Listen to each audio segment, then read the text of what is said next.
Muy buenas tardes a todos los participantes. Les saludamos desde la Dirección de Infosalud, Dirección General de Telesalud, Referencia y Urgencias del Ministerio de Salud. Empezaremos la telecapacitación programada para el día de hoy, miércoles 5 de febrero, con el tema el ojo seco y la prescripción de los lubricantes oculares, a cargo del doctor Pedro Lengua Jones, especialista en oftalmología del Instituto Nacional de Oftalmología, INO, del Ministerio de Salud. Quisiéramos recordarles que cualquier pregunta, duda o consulta pueden hacerlas llegar a través del chat en cualquier momento de la exposición para ser respondidas al final. Doctor Pedro Lengua, es un honor tenerlo con nosotros. Bienvenido. Adelante, doctor. Ok, buenos días. Agradecer la invitación. El honor es mío en realidad para dirigirme a tan selecto público. Mi nombre es Pedro Lengua, soy médico oftalmólogo de profesión y bueno, en esta oportunidad vamos a hablar acerca del ojo seco, ¿no? El ojo seco es considerado actualmente una enfermedad multifactorial y tiene una real importancia en oftalmología debido a las diferentes sintomatologías que ocasiona. Entonces, sin más preámbulos, vamos a pasar. Si queremos hablar de síndrome de ojo seco, en primer lugar tenemos que hablar de la película lagrimal. O sea, es tan importante hablar de la película lagrimal, incluso más importante aún si se quiere entender la etiología del ojo seco.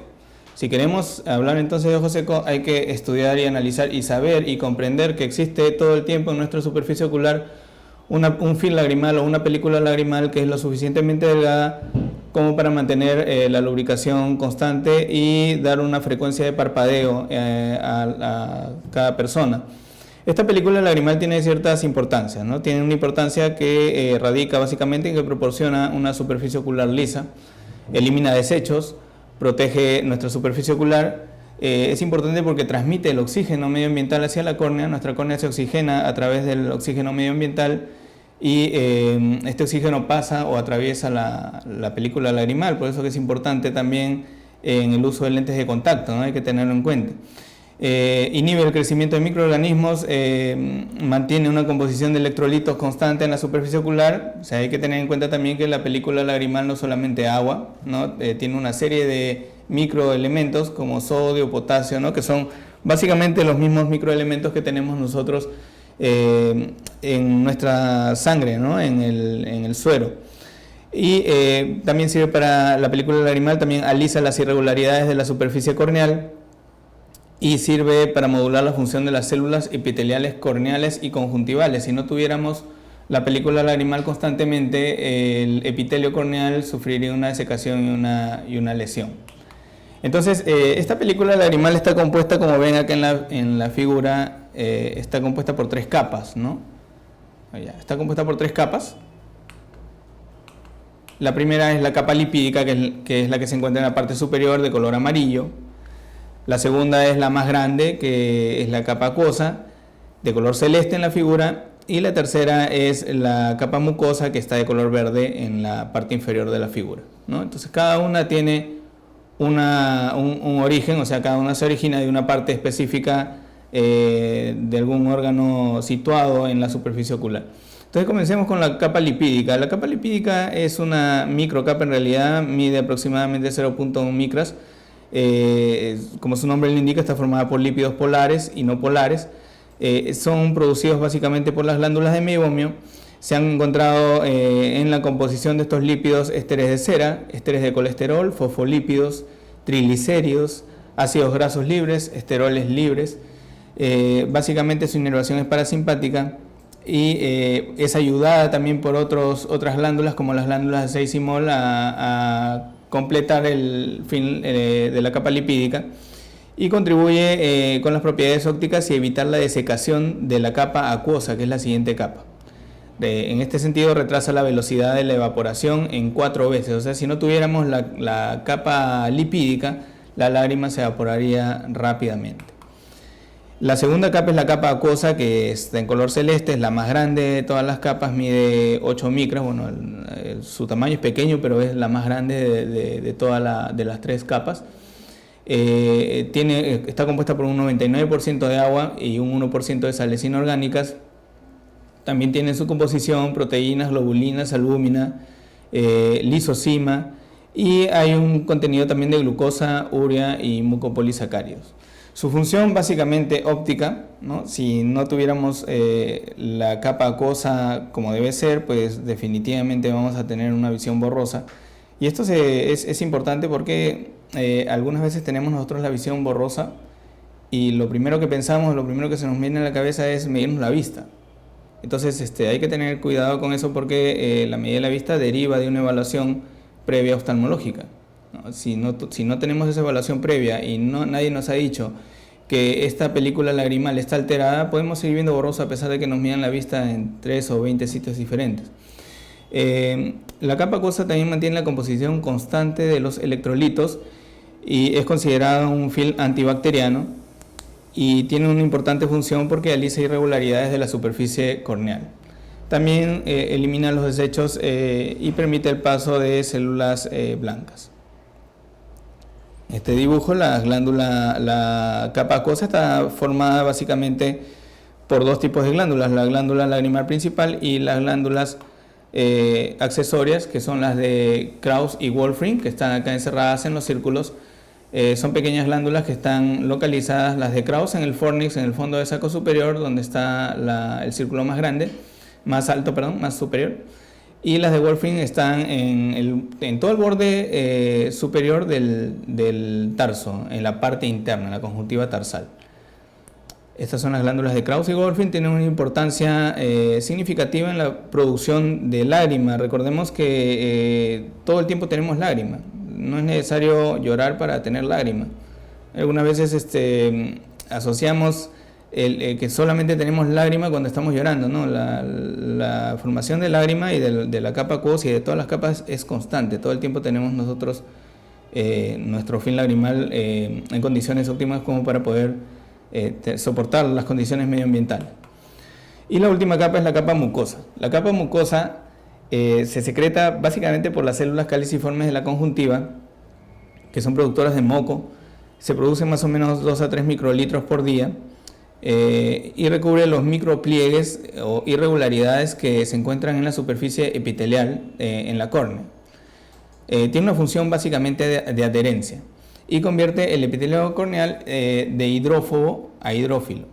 Recuerden que el epitelio, al tener sus células con membrana celular que está compuesta por fosfolípidos, es un epitelio básicamente hidrófobo. Cuando la capa mucosa cubre este epitelio y elimina las irregularidades, lo vuelve pues una capa hidrófila. La capa mucinosa mide alrededor de 0.8 micras. Y acá está representada en color verde. Y este es un esquema de la densidad de células caliciformes que tenemos en toda la superficie. Se ha hecho el estudio y más o menos esta es la distribución de todas las células caliciformes en la conjuntiva tanto vulvar como tarsal. Nótense que hacia la zona del canto interno, en la parte inferior, hay un acúmulo más pronunciado de células caliciformes, y hacia la zona temporal superior, o sea, la zona más alta y hacia afuera, la que está cerca de la oreja, pues la densidad va disminuyendo. Y bueno, si tenemos las tres capas dentro de lo normal, lo que debe suceder es que cuando nosotros vemos un ojo de una persona se vea con este brillo característico, ¿sí? Entonces vamos a entrar a lo que es la definición y clasificación del ojo seco. El ojo seco, para poder hacer la definición del ojo seco han habido antecedentes. Desde 1995 se reúne en Estados Unidos la Sociedad de Superficie Ocular, ¿no? Y han sacado en el año 2007 el primer reporte que se llama DEUS en español, por sus siglas en inglés, de Dry Eye Workshop. En el año 2007 se juntaron todos los especialistas y concluyeron definir al ojo seco como una enfermedad multifactorial de la película lagrimal y la superficie ocular que causa síntomas de malestar y trastornos visuales e inestabilidad de la película lagrimal con daño potencial en la superficie, que va acompañada de incremento de la osmolaridad de la película e inflamación de la superficie ocular. Bien, bueno, esta definición estuvo vigente hasta el año 2017, en donde nuevamente se reunió la Sociedad de Superficie Ocular y sacaron la segunda definición, aunque muchos de los conceptos están vigentes todavía, pero el consenso o la reunión de especialistas o de entendidos en la materia pues ha creído conveniente redefinir al ojo seco como una enfermedad multifactorial de la superficie ocular cuya característica es la pérdida de la homeostasis de la película lagrimal, ¿no? Entendemos acá homeostasis como el equilibrio, ¿no? Cuando la película lagrimal con esas tres capas tan pequeñitas que hemos visto pierde el equilibrio, pues está perdiendo la homeostasis, y al perderse esa homeostasis pues comienzan una serie de signos y síntomas a cualquier nivel, ya sea capa lipídica, capa acuosa o capa mucosa. Por eso que les mencionaba yo que es tan importante conocer estas tres partes de la lágrima, ¿no? Es interesante saberlo también.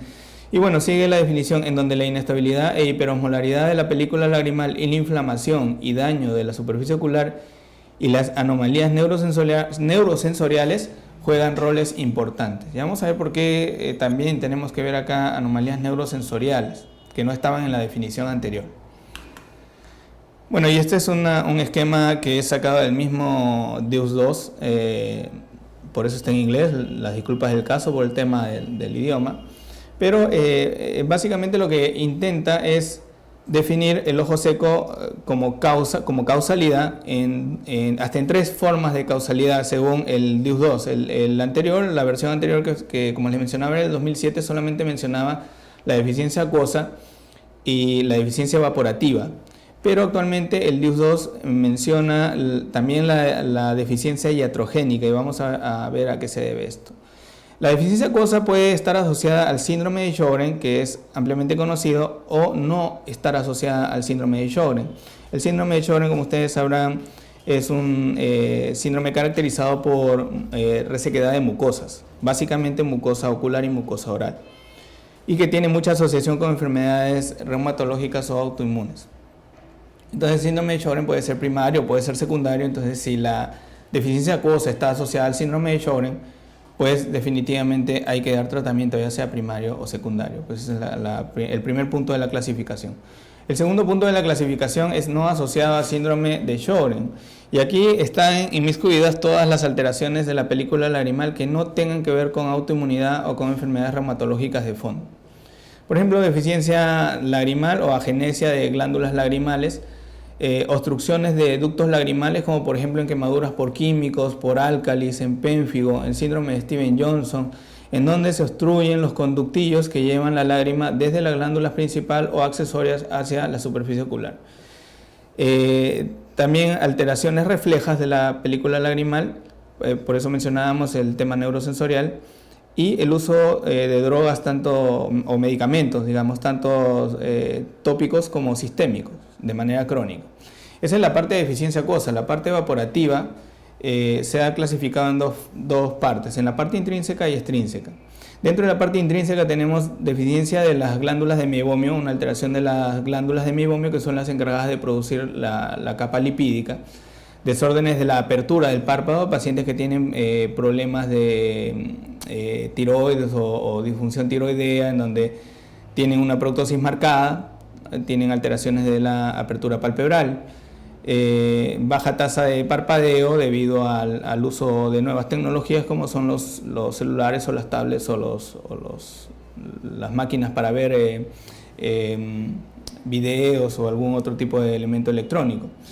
Y bueno, la acción de algunos medicamentos de la piel. Y la extrínseca viene a ser la deficiencia de vitamina A, drogas tópicas también, pero que tengan preservantes, ¿no? Que son las gotas que tienen preservantes, actualmente hay muchas de ellas, el uso de lentes de contacto y alteraciones como la alergia o alteraciones de superficie ocular de tipo alérgica. Entonces, bueno, más o menos para tener acá una idea de cuáles son las características cómo se va desencadenando este círculo vicioso del ojo seco.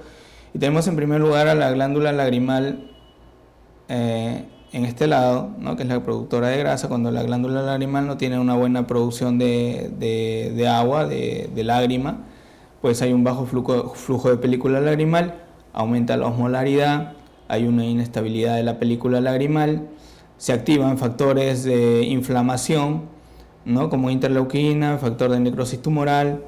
La célula caliciforme comienza a alterarse también, comienza a producir más capa mucosa para poder defender la superficie ocular de esta falta de agua. Esto produce una alteración del glicocálix con daño epitelial de la célula epitelial corneal con apoptosis. La película lagrimal se torna inestable y comienza a evaporarse rápidamente. Esto es la causa por la cual se forman muchas veces filamentos de moco en la superficie corneal en pacientes que tienen ojo seco. Esta inflamación también a su vez puede ocasionar esta inflamación puede ocasionar estimulación nerviosa, ¿no? Un lagrimeo reflejo con incremento del impulso reflejo que lleva a un aumento del lagrimeo en los procesos iniciales de la enfermedad. Muchas veces el paciente viene más bien lagrimeando y uno haciendo la unidad clínica concluye que el paciente tiene un ojo seco en estadio inicial, pues el paciente a veces se confunde un poco porque dice, pero ¿por qué ojo seco si yo estoy lagrimeando más bien, ¿no? Pero es así, es por un mecanismo reflejo. Hay alteraciones también de la sensibilidad, bloqueo reflejo, ¿ya? Alteraciones en la sensibilidad también se ven en pacientes que se operan de cirugía refractiva, mucho ojo con eso, cirugía refractiva, láser para dejar de usar lentes. Cuando son muy jóvenes quizás no lo sienten mucho, pero ya personas que están bordeando los 40 años son más sensibles a este tipo de mecanismo de bloqueo reflejo. Y bueno, esto llega nuevamente a la glándula lagrimal, lo que ocasiona de que se intente producir un aumento de lágrima, pero en cierto momento se produce un bloqueo neurosecretor debido al agotamiento. También hay un daño lagrimal debido a obstrucción de conductillos lagrimales. Habíamos mencionado en pacientes que tienen quemaduras o pénfigo o síndrome de Steven-Johnson, en donde los conductillos lagrimales se alteran y no hay un influjo reflejo, o mejor dicho, no hay una buena llegada de la lágrima desde la glándula lagrimal hacia la superficie ocular, ¿no? También interviene en este proceso el envejecimiento o andrógenos bajos o fármacos sistémicos que inhiben el flujo, ¿no? Muy conocido es, por ejemplo, el uso de antihistamínicos, ¿no? Que uno va a la farmacia y los toma pues, cuando se siente resfriado y toma pues, antihistamínicos, ¿no? Entonces, muchas veces son de venta libre, dicho sea de paso. Entonces, el paciente que tiene síndrome de ojo seco en estos casos puede sentir un exceso de fastidio. Y también una importancia, se le da en el DEOS-2 una importancia mucho más alta que en la versión anterior al entorno, al medio ambiente, ¿no? Al síndrome del edificio enfermo. El entorno con alta velocidad de aire, con poca humedad, hace que la película lagrimal se evapore más rápido, más aún si nosotros encontramos que hay alteraciones de la capa lipídica o una disfunción de las glándulas de meibomio que habíamos mencionado, que es la que se encarga de producir la capa lipídica. También tiene que ver con la flora del párpado y la presencia, por ejemplo, de parásitos como el demo de foliculón. Entonces, esto, por ejemplo, le había mencionado que, si bien es cierto, en el 2017 ha habido una nueva categorización de la definición, muchos de los conceptos anteriores quedaron en la clasificación y definición del síndrome de ojo seco, y una de esas fue los factores de riesgo. Hay tres tipos de factores de riesgo: los que son consistentes en su mayoría, los que sugieren ojo seco, y en donde la tercera categoría es donde la causa es poco clara. Por ejemplo, consistentes en su mayoría, voy a mencionar algunos. Tenemos la edad, el sexo femenino tiene mucho que ver, es mucho más frecuente en personas de sexo femenino que en sexo masculino. Por ejemplo, lo que mencionaba, enfermedades del tejido conectivo, uso de cirugía refractiva en LASIK, uso de láser para dejar de usar lentes, tienen que ver mucho con son factores consistentes.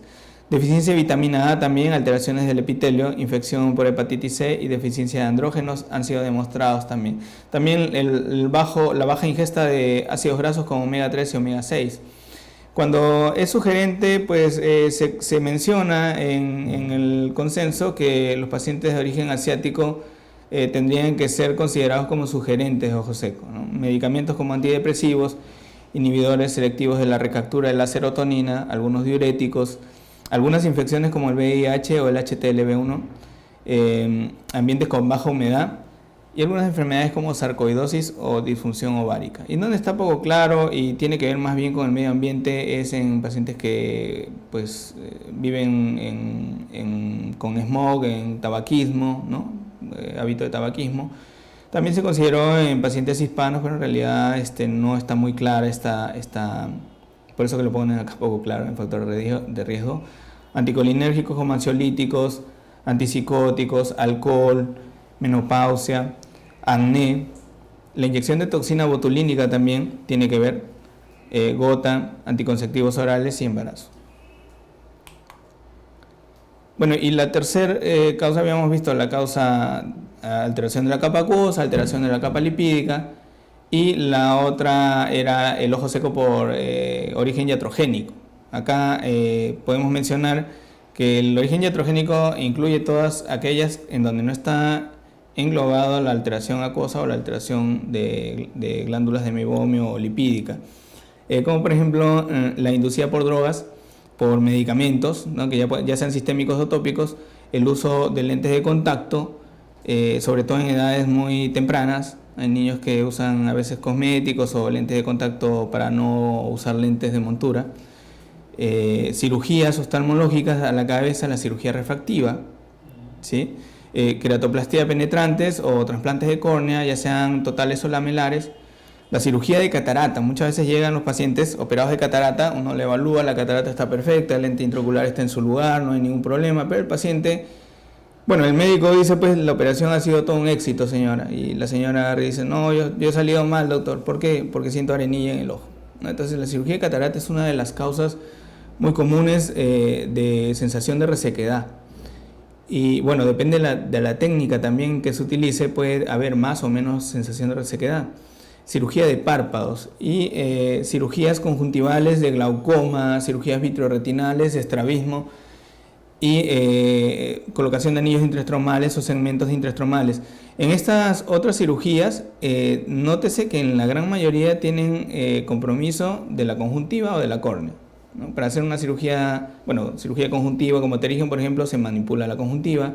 Habíamos dicho que en la conjuntiva están las células, las glándulas de Krauss y Wolfram, que se encargan de producir la lágrima también, ¿no? También se manipula las células caliciformes, que se encargan de producir moco, y esa alteración, esa fibrosis, cicatrización posterior a la cirugía de glaucoma, vitreoretinal, estrabismo, es la que ocasiona esta sensación de ojo seco, porque se están alterando ya los componentes de la lágrima. Y bueno, la otra es los procedimientos no quirúrgicos, como el uso de toxina botulínica o el uso de crosslinking para tratamiento temprano del queratocono, y algunos procedimientos cosméticos, como por ejemplo cirugía de ptosis palpebral. Y bueno, las otras condiciones son colocaciones de injertos de membrana amniótica, por ejemplo, ¿no? Que se usa también muchas veces en problemas de quemaduras o quemaduras químicas.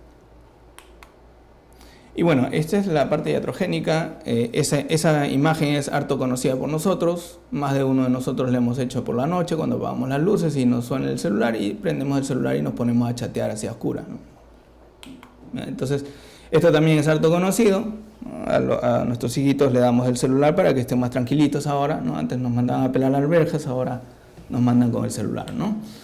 Acá también, ¿no? Se distraen más, son más atentos, más desenvueltos, pero están ahí secando su superficie ocular. Esto de acá también entra en la parte iatrogénica. Muchos pacientes llegan con la piel en estas características, por eso que hay que ver al paciente desde que entra a la consulta, hacerle un escaneo rápido de cómo entra, cómo camina, si entra en silla de ruedas, si entra caminando por sí solo, si entra con la piel en estas condiciones. Muchos pacientes viven toda su vida con esta característica en la piel, pero nadie les dijo que tenían que ir al dermatólogo, y son familias enteras que tienen cuadros de acné rosácea, y como todos los familiares tienen la misma característica en la piel, pues no es normal, ¿no? Y uno le dice, le insisten que vean al dermatólogo y muchas veces no lo hacen, ¿no? O se fastidian un poco al decirles que pueden tener una enfermedad dermatológica. Y lo que saben contestar es que no, toda mi familia, todos somos chapositos, doctor, así somos nosotros. Entonces, ¿en qué redunda esto? En que esta es una alteración de la capa sebácea de la película lagrimal, y finalmente, si se altera la capa sebácea, hemos visto que va a haber un exceso de evaporación. Por lo tanto, el paciente no va a sentir mejoría con ninguno de los tratamientos que uno le pueda sugerir. El uso de aire acondicionado en esta época de calor también es muy importante para la desecación. Pacientes con hábito de fumar, o lo que es peor aún, los que no fumamos pero que estamos en contacto con personas que fuman. El uso indiscriminado de la computadora, en realidad no de los software, sino de la computadora. Algunas profesiones, como por ejemplo la soldadura, cuando no hay protección, también producen un síndrome de ojo seco iatrogénico. El uso por muchas horas o más de lo recomendado de las computadoras es también una causa de formación de queratocono, ¿no? Para que tengan conocimiento, pero como estamos hablando de ojo seco, vamos a retomar el tema. Y el smog. Muchas ciudades, como la nuestra, por ejemplo en Lima, hay mucho smog, mucha contaminación, y eso también influye negativamente en la presencia de resequedad de superficie ocular. Bueno, entonces, hablando un poco de los síntomas, vamos a tener un paciente que viene a la consulta porque acusa sensación de cuerpo extraño, sensación de sequedad ocular, sensación de arenilla. Lo primero que dice el paciente, bueno, luego de saludar al médico, es: doctor, siento arena en el ojo. Doctor, me arenea el ojo, dice el paciente. Siento arenilla en el ojo. Otra característica es que nota su ojo más rojo de lo normal. Secreción mucosa, o sea, muchas veces dice el paciente: doctor, tengo legaña, amanezco con el ojo tapadito, doctor, de legaña. Pero una característica de esta secreción mucosa es que es solamente en las horas en donde está con el ojo cerrado, porque no hay parpadeo, no hay movilización de la lágrima. Entonces durante el resto del día el paciente no siente mayor molestia, no tiene más legaña, o en todo caso la secreción es mucho menos que en la mañana.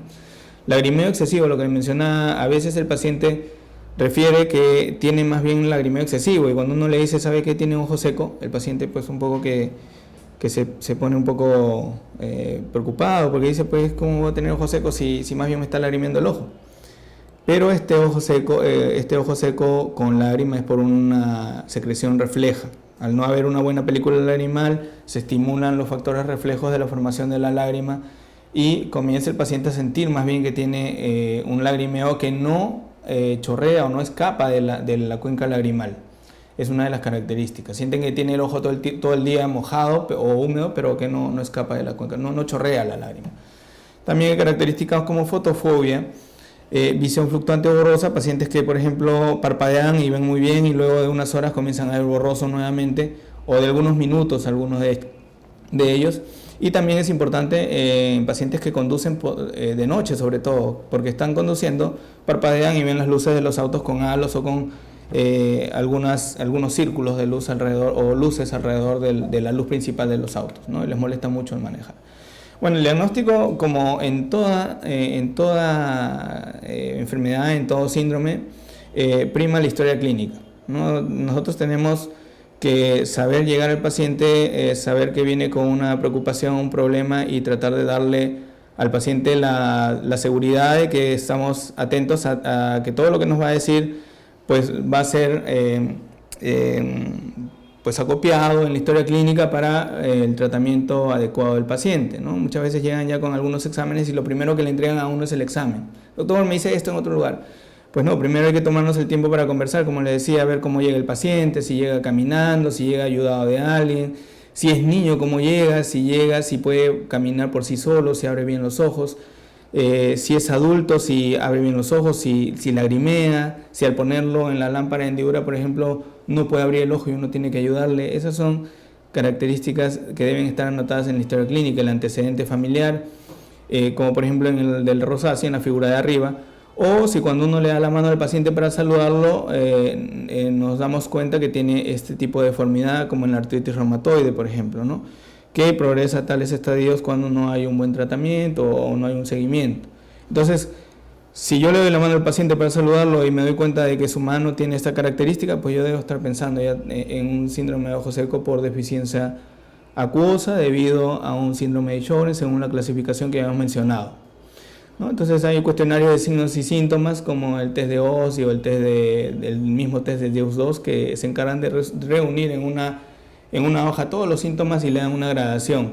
Incluso muchos colegas hacen el test mientras el paciente está esperando en la consulta, ¿no? Como para que no se aburra. Entonces le dan la hoja y va anotando, y cuando llega a la consulta le entregan los signos y síntomas y se hace una valoración rápida de los signos y síntomas. Para poder llegar a hacer el diagnóstico tenemos el test del tiempo de ruptura de película lagrimal o tinción ocular con fluoresceína, en donde vamos a darnos cuenta que la película lagrimal se evapora más rápido en esta figura. Un ojo normal debería tener la imagen del lado derecho, esta imagen, después de 10 segundos. Si esta imagen se presenta antes de los 10 segundos, pues estamos frente a una inminencia de ojo seco. ¿Sí? El otro test que usamos a menudo es el test de Schimmer. El test de Schimmer tiene varias variantes o algunas variantes, pero la que se usa muy a menudo es el test de Schimmer 1, ¿no? Que son unas tiras de un papel de metilcelulosa esterilizado previamente, en donde se coloca con una angulación de 5 milímetros. Los 5 milímetros de un extremo quedan dentro del párpado inferior, en la unión del tercio externo con los 2 tercios medios, y se espera unos 5 minutos a que la lágrima vaya discurriendo a través del papel, ¿no? Cuando encontramos valores mayores de 10 milímetros son normales. Valores menores de 10 milímetros son considerados muy sospechosos de ojo seco. Y esta es una de las características del Deus-1 que nos dio para catalogar el nivel de severidad de ojo seco. Entonces hay algunas características que debe mencionar el paciente, como incomodidad, síntomas visuales, como por ejemplo fatiga, ¿no? Sensación de frotamiento del ojo constantemente, o sensación de dificultad para la apertura ocular. Inyección conjuntival es la otra, el ojo rojo, o la tinción conjuntival con algunos elementos como el rosa bengala, que no hay en nuestro medio. La tinción corneal con la fluoresceína también es una característica. Cuando no hay tinción va de grado 1, y cuando hay una tinción excesiva de toda la superficie corneal es un grado 4, ¿no? Y así el tiempo de ruptura de película lagrimal y la puntuación de Schimmer, que era lo que habíamos visto hace un momento. Entonces, bueno, este es un algoritmo un poco complejo. Cuando llega el paciente a la consulta puede llegar... para entender un poco esto, tenemos que mencionar de que el síndrome de ojo seco actualmente se considera una enfermedad en donde puede haber síntomas o no, y pueden haber signos o no, o pueden haber síntomas sin signos o signos con síntomas, o viceversa, ¿no? O sea, no es, como es multifactorial, no es tan sencillo poder decir, ya vas a seguir este algoritmo, y si tiene esto va a hacer esto, si tiene lo otro vas a proceder de tal manera, si tienes lo otro vas a proceder de otra manera. En realidad se ha intentado hacer un algoritmo según el consenso, que es más o menos así. Si llega el paciente puede llegar sin síntomas o con síntomas. Si es un paciente que no tiene síntomas y que no tiene signos a la vez, es un paciente sano, debe estar viniendo por otro motivo a la consulta. El problema es cuando el paciente es asintomático pero tiene signos oculares de desecación de superficie ocular o de alteración de superficie ocular. En este caso puede deberse a dos causas, ¿no? Una alteración neurotrófica en donde hay disminución de sensibilidad, por ejemplo, pacientes con diabetes o secuelas de herpes virus simple o queratitis por herpes pueden dejar una disminución de la sensibilidad, en donde el paciente está asintomático pero uno le evalúa la córnea y tiene signos de desecación de superficie ocular. Y la otra es que tenga signos pero no síntomas que lo predispongan a hacer un ojo seco. ¿No? Como por ejemplo pacientes, en estos casos se debe proceder como se procede con los pacientes que van a ser intervenidos quirúrgicamente del ojo, ¿no? Se le da alguna protección con lubricantes, ya sean de viscosidad media o alta. Cuando el paciente es sintomático, puede que sea sintomático pero que no tenga signos. Entonces uno le evalúa, le hace el chequeo, el paciente se queja de que tiene algo, pero uno cuando le mira aparentemente no tiene ningún signo o no tiene signo. Entonces ahí puede verse un dolor neuropático. El dolor neuropático actualmente en la clasificación de DEUS-2 se trata como se trata cualquier otro síndrome de dolor neuropático, a veces con medicamentos como carbamazepina, por ejemplo. O se refiere al especialista de la competencia como el neurólogo. Cuando no hay signos, el paciente está con síntomas pero no hay signos, puede deberse a un estado preclínico también, es un paciente que está a punto de hacer ojo seco, por lo tanto se le da un tratamiento de soporte con lubricación.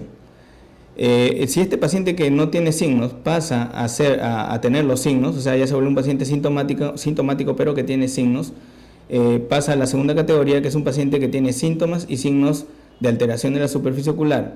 Y en este caso ya debemos valorar si es una deficiencia acuosa, si es una deficiencia evaporativa o si es una deficiencia mixta o iatrogénica, como hemos mencionado.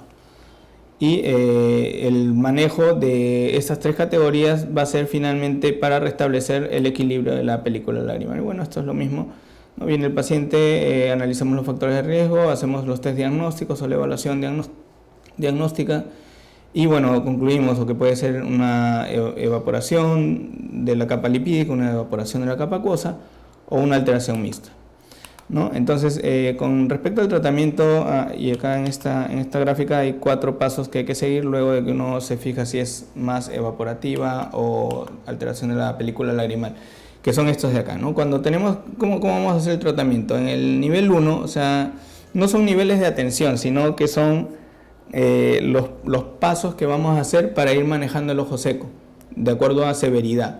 No es según el nivel de atención, o sea, no es el paciente que llega a la posta o al centro médico, no. Es el primer paso que vamos a hacer en un paciente que tiene una severidad no muy marcada o leve.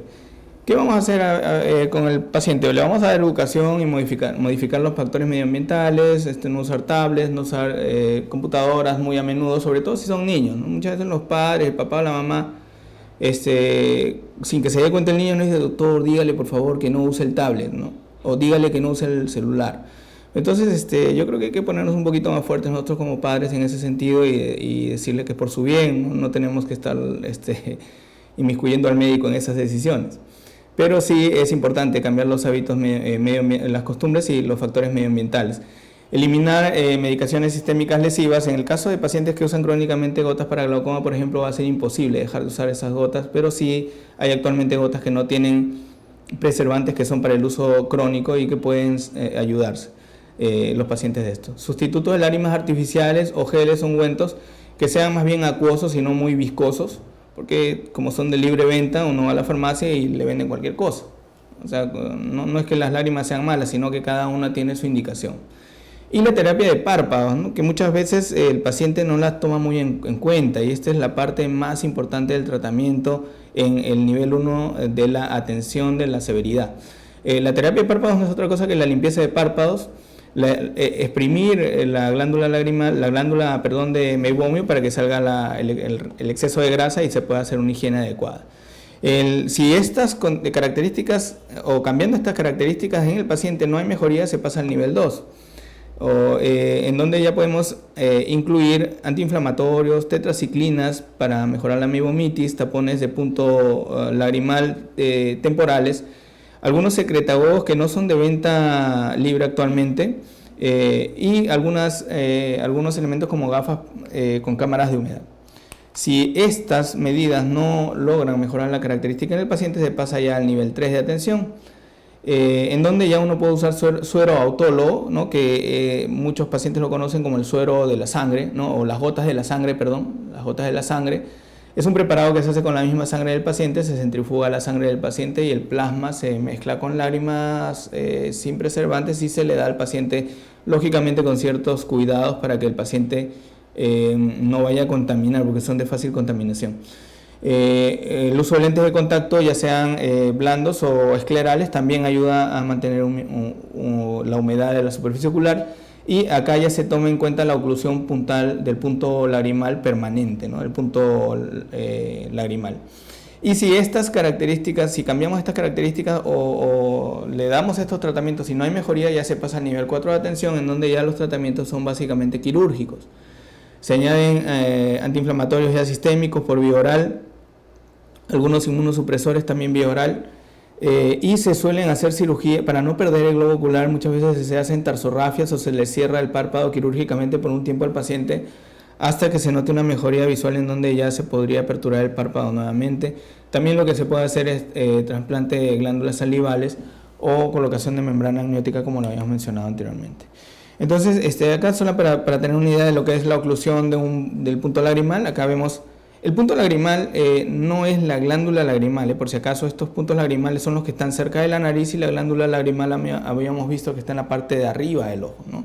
Estos puntos son los puntos de drenaje de la lágrima y normalmente están ahí porque la lágrima tiene una circulación de afuera hacia adentro, ¿no? Y llega por acá, por estos puntos lagrimales y se evacúa hacia la zona de la nariz, ¿ya? Entonces acá no se forma la lágrima, acá se elimina la lágrima del ojo. Entonces, en pacientes que tienen ojo seco, como el objetivo es mantener más lubricado, se le pone pues un tapón a los puntos lagrimales para que la poca lágrima que tenemos no se vaya.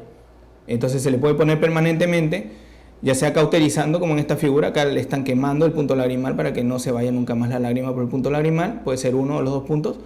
Y en esta imagen se están poniendo tapones de silicona para que el paciente no tenga la pérdida de la lágrima, ¿no? Acá está el punto de silicona tapado con la silicona y acá este es un punto normal. Este es un biodegradable, o sea, se le tapa con un biodegradable que después de un tiempo vuelve a funcionar.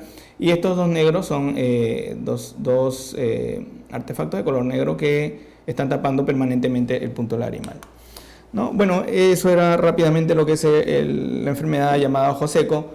En realidad hay bastante para hablar sobre el tema, pero espero que haya sido de su agrado y que pues, pueda absorber las dudas y consultas que tengan. Muchas gracias.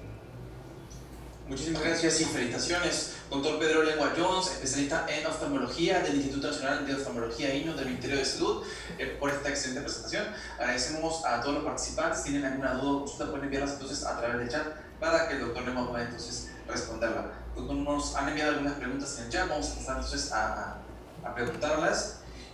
Nos han preguntado qué medicamentos pueden causar ojo seco y si al retirar o dejar de consumir estos medicamentos el ojo vuelve a la normalidad. Sí, bueno, los medicamentos, por lo general los medicamentos que producen ojo seco pueden dividirse en medicamentos tópicos o medicamentos de uso sistémico. En los medicamentos de uso sistémico muy a menudo están los antidepresivos. Antidepresivos son medicamentos que también se usan para los resfríos o antihistamínicos. Sí, son medicamentos que, como le decía, los primeros son de venta libre, ¿no? Y muchas veces exacerban la sintomatología, pues así nos da un resfrío y nosotros tomamos el antihistamínico, mejoramos y dejamos de tomarlo, entonces no se altera mucho la superficie ocular. Pero en pacientes que tienen que usar antidepresivos de manera crónica, por ejemplo, hay que conversarlo con el médico especialista que está dando la medicación, porque esto sí podría traer complicaciones en el tratamiento.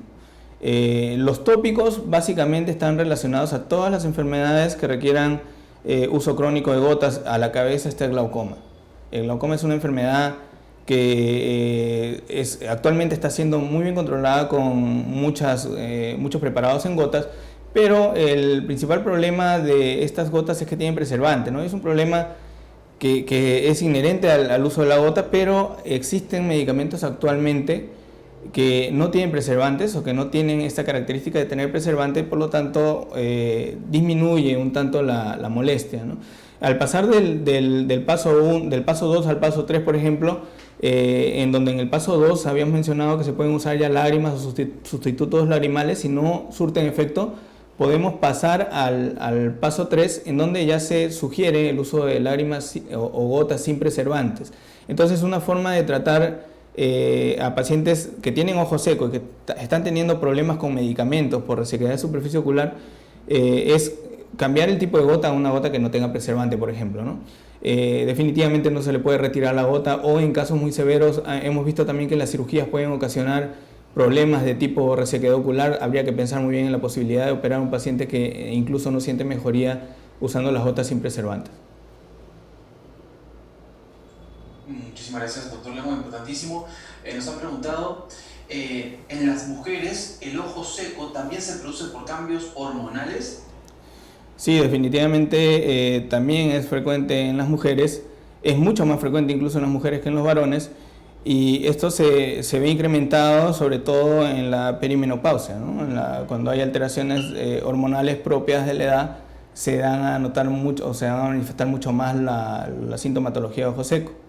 Entonces, si bien es cierto, tiene que ver también la deficiencia de andrógenos, en esta etapa de la vida de la mujer es mucho más frecuente, y siendo también coherentes con ese tema, el síndrome de Sjögren también es mucho más frecuente en mujeres, así que, como habíamos mencionado, el tema este multifactorial, al tener muchos factores que hacen de que el sexo femenino tenga más predisposición en cada uno de estos factores, pues finalmente el síndrome de ojo seco o la enfermedad del ojo seco también va a ser mucho más frecuente en las mujeres por este motivo. Nos ha preguntado si la tiroiditis de Hashimoto puede producir ojo seco.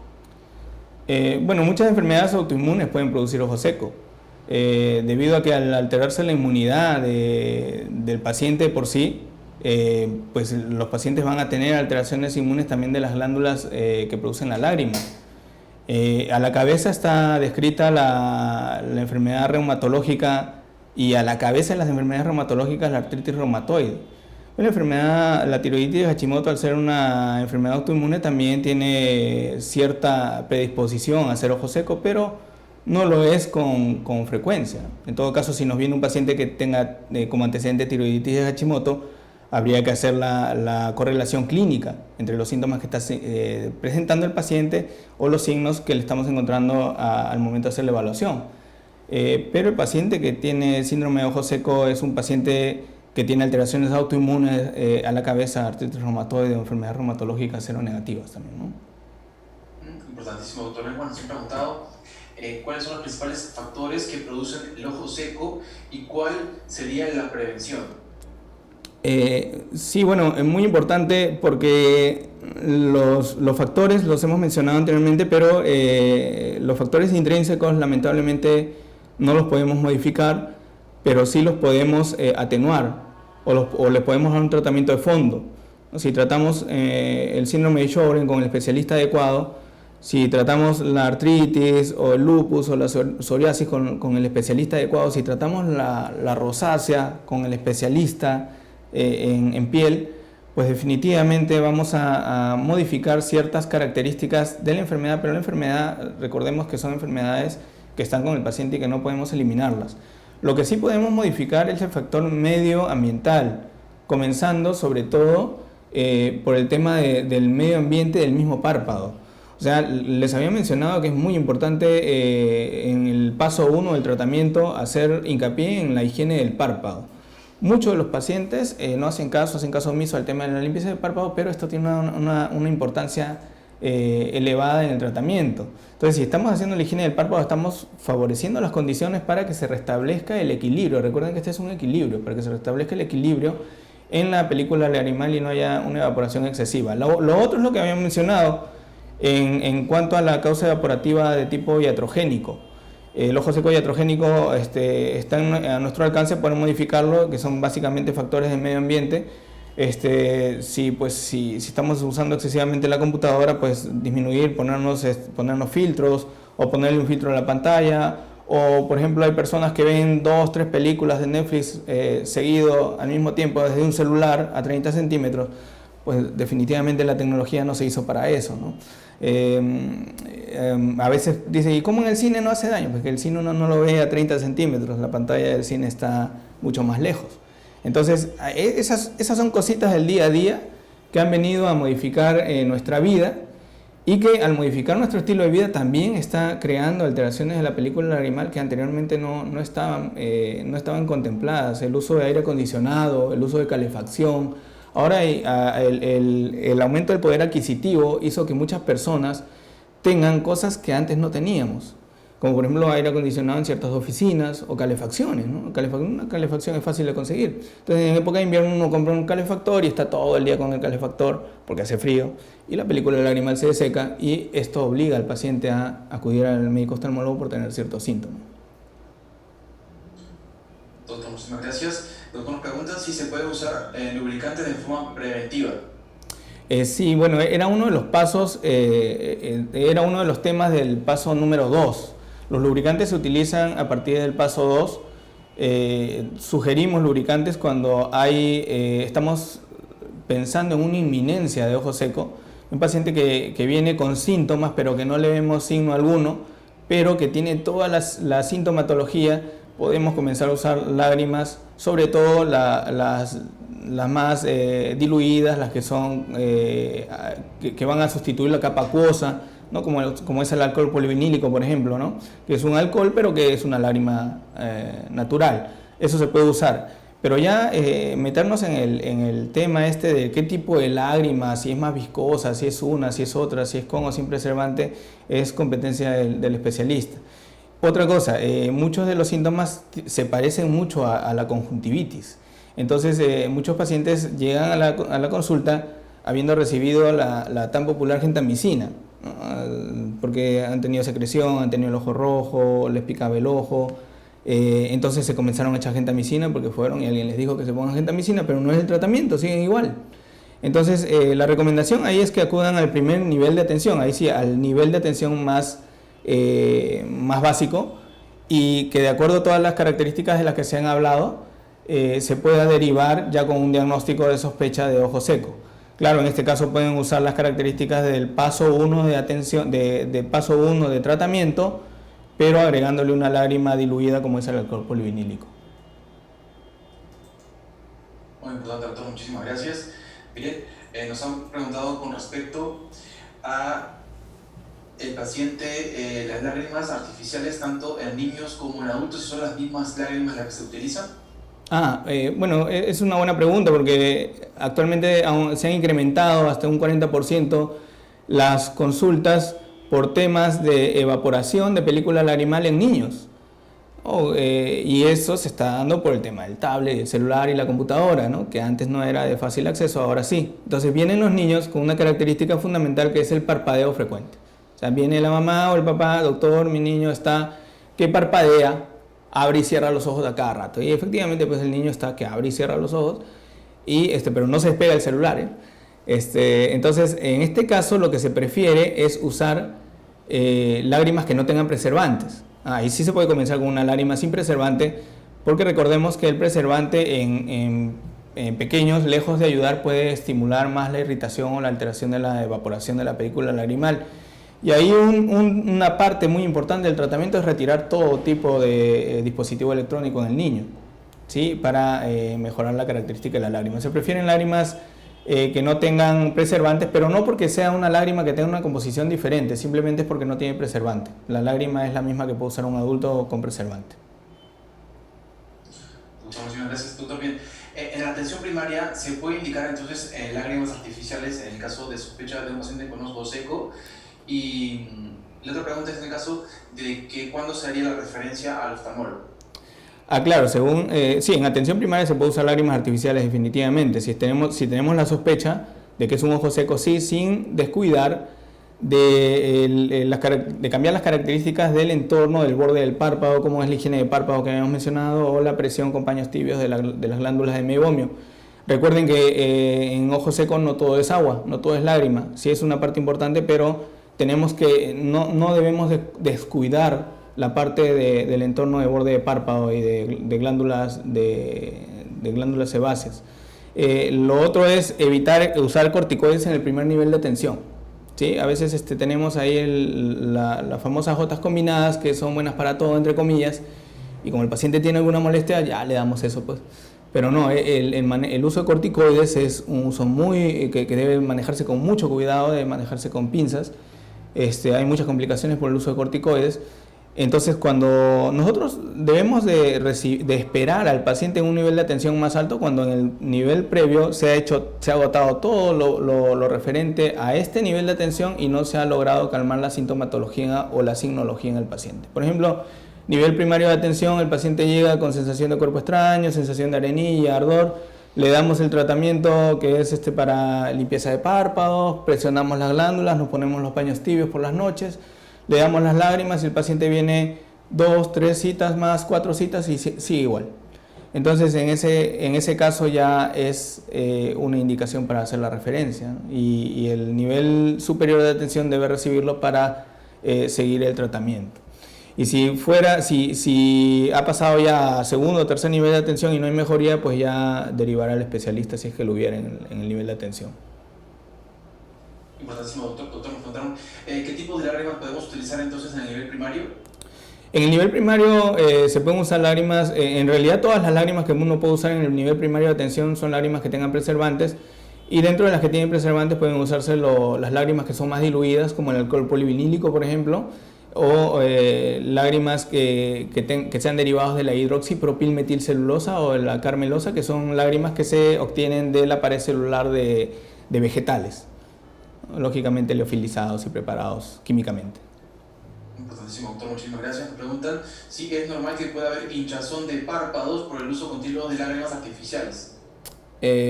Por el uso de lágrimas no debería haber hinchazón de párpados. En este caso, si viene un paciente que estuvo usando lágrimas artificiales y que se le han hinchado los párpados, ambos párpados, pues lo primero que le preguntaría yo es si su lágrima, el nombre de su lágrima, ¿no? Para saber si tiene o no tiene preservante. El preservante puede estar ocasionando una reacción de tipo más bien alérgica en este paciente, y se debería retirar la lágrima y probar con otro tipo de lágrima, en este caso sin preservante, ¿no? Pero no es común que se le hinchen los párpados al paciente que tiene que usa lágrima. En este caso en caso de ojo seco estoy mencionando, podría más bien pensarse que la hinchazón de párpados es por la enfermedad propia y no por el uso de la lágrima. Importantísimo, doctor, muchísimas gracias. Me preguntan con respecto a la hipromelasa, ¿el uso por más de 10 años puede traer complicaciones? Hipromelosa, ¿no? La hidroxipropilmetilcelulosa no, en realidad las lágrimas no traen ninguna complicación a largo plazo, ¿no? Salvo que alguien sea alérgico al preservante, en cuyo caso se prefiere usar lágrimas que no tengan preservantes, como lo había mencionado, pero no, el uso de lágrimas de manera crónica no trae ningún tipo de alteración pues a la larga, ¿no? No le va a traer algo que merme la función visual debido al uso de lágrimas crónicamente. Lógicamente que estas lágrimas, el chequeo oftalmológico debe ser una vez al año por lo menos, ¿no? Entonces en este chequeo oftalmológico pues se debe revisar las características o las condiciones en las cuales el paciente está recibiendo estas lágrimas. Recuerden también que la importancia de la lágrima sin preservante radica en que puede ser usada más allá de los 30 días. Una lágrima que sí tiene preservantes, a veces nos viene un volumen bastante generoso de lágrima, pero solo lo podemos usar por 30 días porque el preservante dura 30 días. ¿Qué pasa? Que muchas veces nos compramos un frasco y lo usamos 5 meses, ¿no? Entonces estamos ahí con, no, pero todavía tengo, ¿no? Y sigo echándome la gota. Pero es una gota que puede estar contaminada, en donde la hipromelosa puede haber perdido sus características, ya no lubrica, sino más bien irrita. Y bueno, finalmente uno se pone la gota y como en la pregunta anterior, termina con el párpado hinchado, con secreción, con legaña, y pueden ser causas de otras patologías más bien. Importantísimo, doctor, muchísimas gracias. Doctor, nos preguntan si un niño que ha tenido dacrocistitis podría quedar con secuelas de ojo seco.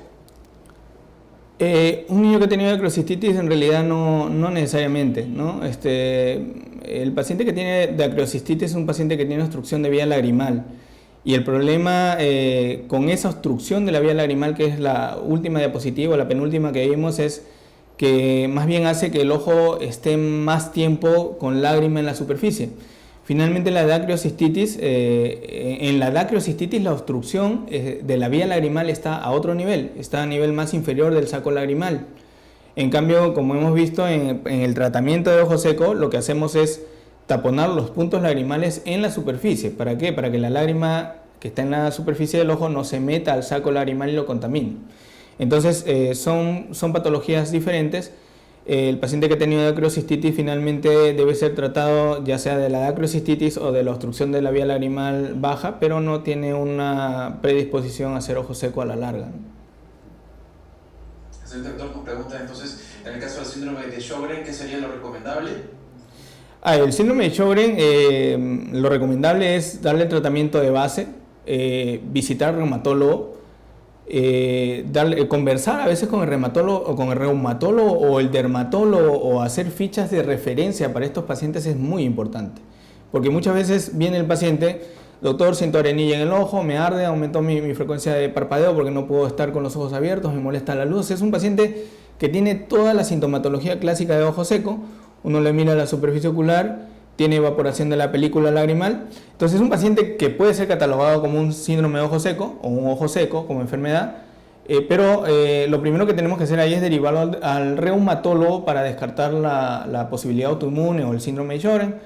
Y vienen después de un tiempo y dicen: doctor, todo está normal, no tengo ninguna enfermedad reumatológica. Pero habiendo descartado todas las otras posibilidades, seguimos siempre con esa posibilidad reumatológica. Entonces, a veces es bueno que el reumatólogo tome un poquito más de tiempo en hacer la evaluación, la anamnesis, hacer un buen diagnóstico, ya sea diagnóstico o descarte, ¿no?, del síndrome de Sjögren, para poder darle un buen tratamiento futuro al paciente. ¿Sí? Igual sucede en dermatología. ¿Sí? En dermatología también viene un paciente así, como les mencionaba, familias enteras, a veces uno manda al familiar, al hermano también lo manda, al acompañante lo manda que se haga ver y nadie va al dermatólogo. O van al dermatólogo y le dicen que bueno, no tiene nada, todo está bien, pero a uno le mira el borde del párpado y la glándula de mebomio está hipertrófica, hay exceso de grasa, presiona uno la glándula de mebomio y sale grasa como dentrífico. Entonces, es eso, ¿no? O sea, la recomendación es tener una buena evaluación con el especialista de la enfermedad de fondo. Recuerden que acá ya se vuelve un manejo multisistémico y se vuelve también un cuadro que tiene un trasfondo sistémico, en donde si nosotros vamos a llenar al paciente de gotas y limpieza de párpados y cremas y un montón de cosas, si no tratamos la enfermedad de fondo, pues no va a haber una mejoría significativa en el paciente. Al final el paciente nos va a reclamar porque no está mejorando. Importantísimo, doctor. Una de las últimas preguntas, doctor, nos preguntan la diferencia entonces de las gotas y del gel, ¿cuándo usar uno y otro? Bueno, las gotas se usan inicialmente, ¿no? Cuando el paciente tiene alguna sintomatología muy leve o cuando no tiene demasiada sintomatología, pero vemos algunos signos característicos de ojos secos, un paciente que viene asintomático, pero que a la evaluación con la par hendidura o haciéndole los test vemos una predisposición a ojos secos, podemos usar lágrimas, como les había mencionado, que sean lágrimas adelgazadas o diluidas. Ya luego se va avanzando en el tema de usar lágrimas que contengan, por ejemplo, polietilenglicol o lágrimas que contengan derivados del ácido hialurónico, que son ya más viscosas.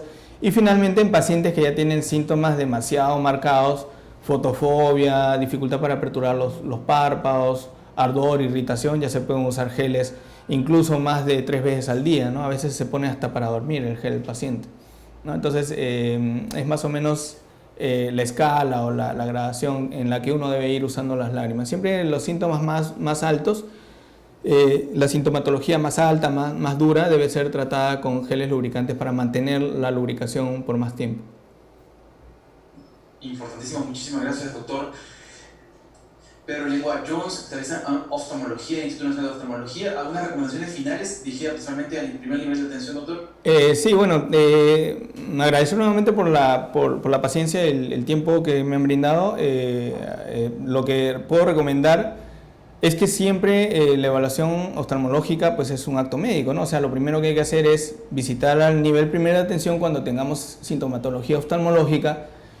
No nos saltemos esta parte de la evaluación, ya sea médica o médica oftalmológica, y como había mencionado antes, no nos vayamos de frente a medirnos la vista, ¿no? Siempre tenemos que pasar primero por el oftalmólogo o por el médico de primer nivel de atención para poder llegar a un diagnóstico que le pueda ayudar al paciente, ¿sí? No todo es medida de vista, ¿okay? Muchísimas gracias y felicitaciones, doctor Pedro Lengua. Le esperamos en próximas telecapacitaciones. Un gran aplauso para usted. Muchísimas gracias. Ok, muchas gracias.